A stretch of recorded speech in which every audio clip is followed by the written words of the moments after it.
Alrededor del año 931 a.C., murió el rey Salomón y fue sucedido en el trono por su hijo Roboam. El nuevo rey se encontró con un pueblo descontento, sin esperanza y sumido en una profunda crisis. Existía mucha desigualdad social. Las riquezas estaban en manos de unos pocos, mientras la mayoría del pueblo estaba sumergido en la miseria. Las autoridades religiosas estaban envueltas en una gran corrupción, manejaban los asuntos y el dinero del templo para provecho propio y gozaban de injustos privilegios. La fe se había vuelto vacía de sentido y el pueblo se limitaba a cumplir con ciertas normas, olvidándose del verdadero amor a Dios y a su alianza. El pueblo pidió al nuevo rey medidas más justas que solucionaran estas situaciones. Pero Roboam no escuchó la voz del pueblo y siguió gobernando de forma autoritaria y despótica, lo que hizo aumentar el malestar y descontento. Comenzaron a gestarse por todas partes alzamientos, revoluciones y peleas entre las tribus. Como fruto de tanta rivalidad, comenzó a romperse la unidad lograda en tiempos de David, y se produjo el gran cisma de Israel. 10 tribus del norte se sublevaron contra la autoridad del rey, formaron un estado independiente al que llamaron Reino de Israel y eligieron a Jeroboam como rey.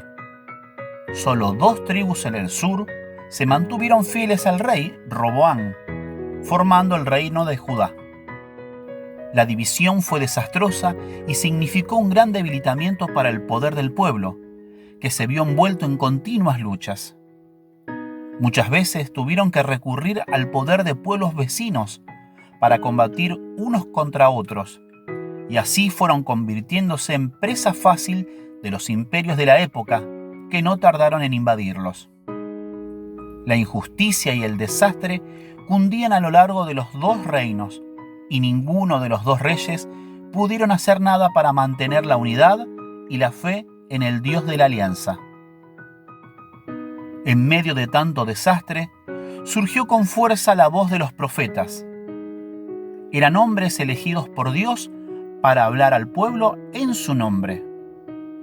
Ellos denunciaron con mucha valentía los pecados del pueblo, la corrupción de la clase gobernante, el abuso del poder y las injusticias sociales. Ellos recordaban al pueblo el gran amor con que Dios los había amado desde siempre, y con mucha paciencia fueron guiando al pueblo a vivir conforme a la alianza. Con el tiempo, se fueron cumpliendo las profecías anunciadas por los profetas. En el año 721 a.C., el reino del norte, Israel, fue invadido por un fuerte imperio asirio. Su capital, Samaria, fue destruida y sus habitantes fueron deportados y desparramados por otras tierras. Allí se diluyeron entre las diferentes culturas y religiones, perdiendo su identidad y desapareciendo para siempre como pueblo. En el año 587, el reino del sur, Judá, fue invadido y arrasado por el imperio babilónico.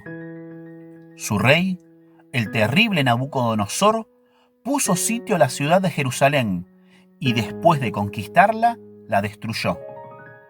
El templo fue profanado y convertido en ruinas, y el arca de la alianza desapareció para siempre.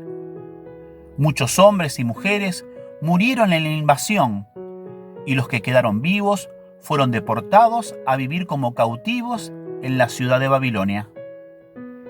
En este presente tan triste, los judíos comenzaron a mirar con nostalgia al pasado, a recordar la alianza y el gran amor con que Dios los había elegido como su pueblo. También recordaban las promesas que Dios les había hecho y los pecados que ellos habían cometido, faltando una y otra vez a la alianza. Estaban destruidos, desterrados, viviendo en tierras lejanas y se sentían profundamente abandonados. Creían que Dios se había cansado de ellos y de sus pecados.